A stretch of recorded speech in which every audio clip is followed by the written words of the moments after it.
Welcome back to my channel.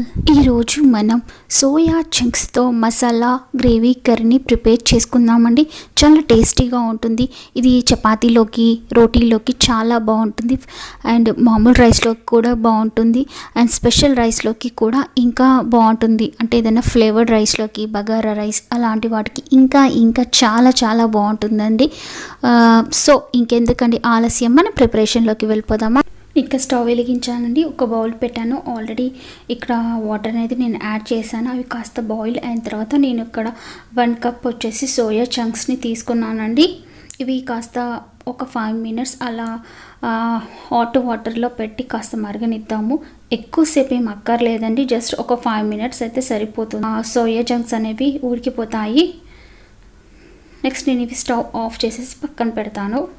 ఈ soya chunks నుంచి water అనేది రిమూవ్ చేసేసి చల్లార్చుకుందామండి కాస్త.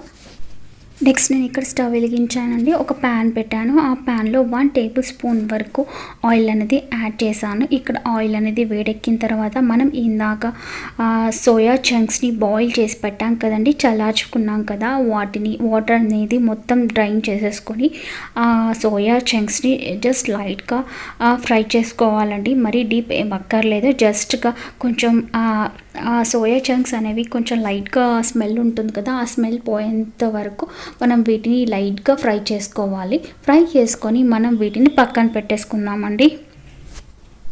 నెక్స్ట్ నేను ఇక్కడ స్టవ్ వెలిగించానండి. ఒక ప్యాన్ పెట్టాను. ఆ ప్యాన్లో నేను ఒక చిన్న కప్ సైజ్ అంతా గ్రౌండ్నట్స్ని యాడ్ చేశానండి. వాటిని కాస్త రోస్ట్ చేసుకుందాము. అవి కాస్త రోస్ట్ అయిన తర్వాత నేను ఇక్కడ 1 టేబుల్ స్పూన్ వచ్చేసి నువ్వుల్ని తీసుకున్నానండి. వాటిని కూడా కాస్త రోస్ట్ చేసుకుందాము. ఇక్కడ నేను 1 టేబుల్ స్పూన్ వరకు గసాల్ని కూడా యాడ్ చేశానండి. నెక్స్ట్ ఇక్కడ కొంచెం కొబ్బరిని కూడా యాడ్ చేశాను. వాటిని కూడా కాస్త రోస్ట్ అవ్వనిద్దాము. నెక్స్ట్ ఇక్కడ కొద్దిగా సాజీరా, ఒక 1/2 టేబుల్ స్పూన్ సాజీరాని యాడ్ చేశాను. ఒక ఇలాచి, ఒక 2 లవంగాలు, ఒక చిన్న సిన్నమన్ కూడా యాడ్ చేశానండి.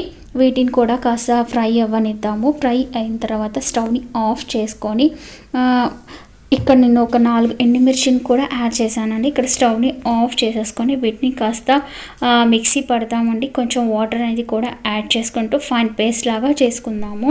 నెక్స్ట్ నేను ఇక్కడ స్టవ్ వెలిగించానండి. ఒక ప్యాన్ పెట్టాను. దాంట్లో ఒక 4 టేబుల్ స్పూన్ వరకు నేను అక్కడ ఆయిల్ అనేది యాడ్ చేశానండి. ఇక్కడ ఆయిల్ అనేది వేడెక్కిన తర్వాత నేను వచ్చేసి 1 కప్ వరకు ఆనియన్స్ని తీసుకున్నానండి. ఈ ఆనియన్స్ కాస్త ఫ్రై అవ్వనిద్దాము. ఈ ఆనియన్స్ ఫ్రై అయిన తర్వాత నెక్స్ట్ మనం ఇక్కడ టమాటోస్ని కూడా యాడ్ చేసుకుందాం. నేను టమాటోస్ కూడా 1 కప్ తీసుకున్నానండి. ఈ ఆనియన్స్ అనేవి చిన్నగా ఇలా చేసుకుంటే చాలా మంచిగా వస్తుంది. చిన్న ముక్కల కింద చేసుకుంటే. నెక్స్ట్ నేను ఇక్కడ 2 బే లీవ్స్ని కూడా యాడ్ చేశానండి. నెక్స్ట్ మనం ఇప్పుడు టమాటోని యాడ్ చేద్దామండి. ఇక్కడ టమాటోస్ని కూడా యాడ్ చేశాను. వాటిని కూడా కొంచెం చిన్న ముక్కల కింద కట్ చేసుకొని మనం టమాటోస్ని యాడ్ చేసుకోవాలండి. నెక్స్ట్ నేను ఇక్కడ 3 పచ్చిమిర్చిని కూడా యాడ్ చేశానండి. వాటిని కూడా కాస్త మిక్స్ చేసుకుందాము.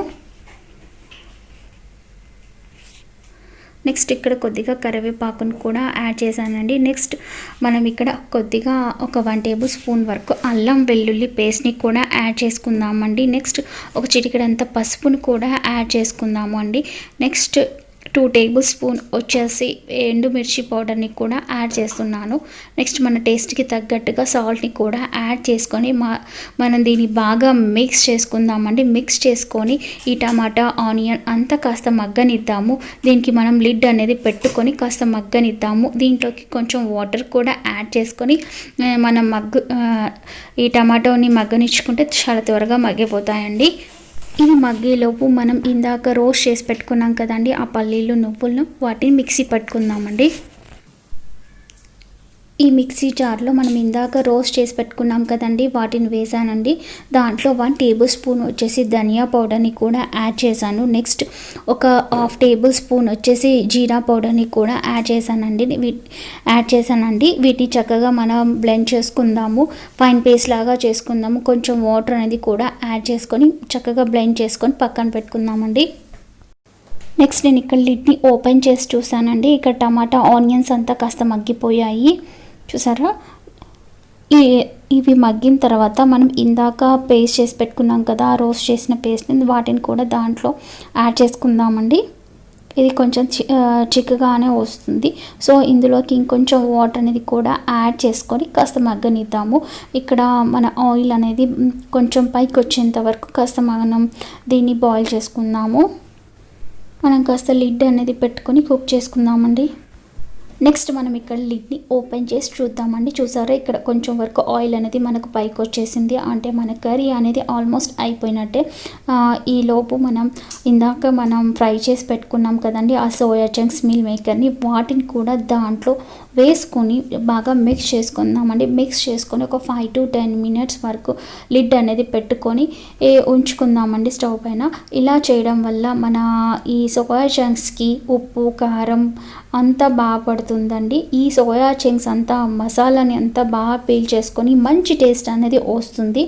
ఇలా మిక్స్ చేసుకొని లిడ్ని పెట్టేసుకొని ఒక 5 to 10 minutes వరకు మనం ఉంచుకుందామండి. ఇక్కడ నేను లిడ్ని ఓపెన్ చేసి చూసానండి. చూసారా, ఇక్కడ మన మీల్ మేకర్కి అదే సోయా జంక్స్కి మసాలా గ్రేవీ అంతా బాగా పట్టేసింది. మన ఆయిల్ కూడా అంతా బాగా పైకి వచ్చేసింది. ఇక్కడ నేను వాటర్ అనేది కొంచెం ఎక్కువగానే యాడ్ చేసుకున్నానండి. ఎందుకంటే మన గ్రేవీ అంత బాగా రావాలి అంటే కొంచెం వాటర్ అనేది ఎక్కువగానే వేసుకోవాలి. ఇది స్టవ్ పైన ఉన్నప్పుడు కొంచెం గ్రేవీగానే అనిపిస్తుంది, కానీ మనం ఇక్కడ పల్లీలతో చేసాం కదా, నువ్వులు పల్లీలు చేసిన క్రీమ్తో చేసుకున్నాం కాబట్టి తర్వాత చిక్కబడుతుంది. సో నేను ఇక్కడ కొంచెం వాటర్ అనేది కొంచెం ఎక్కువగానే వేసుకున్నాను. తర్వాత ఈ కర్రీ అనేది గట్టిపడుతుంది.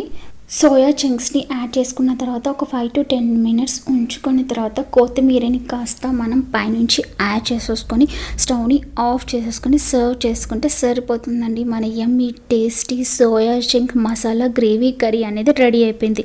నా దగ్గర ప్రజెంట్ ఇక్కడ కొత్తిమీర లేదు కాబట్టి నేను ఇక్కడ కొత్తిమీరని యాడ్ చేయలేదండి. మీ దగ్గర ఉంటే కొత్తిమీరని కూడా యాడ్ చేసుకోవాలి, మంచి ఫ్లేవర్ అనేది వస్తుంది. అంతే అండి, మన టేస్టీ యమ్మీ మసాలా సోయా చంక్స్ కర్రీ అనేది రెడీ అయిపోయింది. మీరందరూ ఇంట్లో తప్పకుండా ట్రై చేసి చూడండి. ఎలా వచ్చింది అనేది నా కామెంట్స్లో షేర్ చేయండి. ఐ హోప్ ఈ వీడియో మీకు నచ్చిందని అనుకుంటున్నానండి. నచ్చితే కనుక ఒక్క లైక్ చేయండి. ఫస్ట్ టైం నా వీడియో కనుక చూసినట్టయితే సబ్స్క్రైబ్ చేసుకోవడం మాత్రం అస్సలు మర్చిపోకండి. కింద వచ్చి బెల్ బటన్ని కూడా యాక్టివేట్ చేయండి. అలా చేయడం వల్ల నేను చేసే ప్రతి ఒక్క వీడియో మీకు నోటిఫికేషన్ ద్వారా వస్తుంది. మీకు కనుక ఈ వీడియో నచ్చినట్టయితే మీ ఫ్రెండ్స్ అండ్ ఫ్యామిలీ మెంబర్స్కి కూడా షేర్ చేయండి. సబ్స్క్రైబ్ చేసుకోవడం మాత్రం అస్సలు మర్చిపోకండి. Thank you for watching.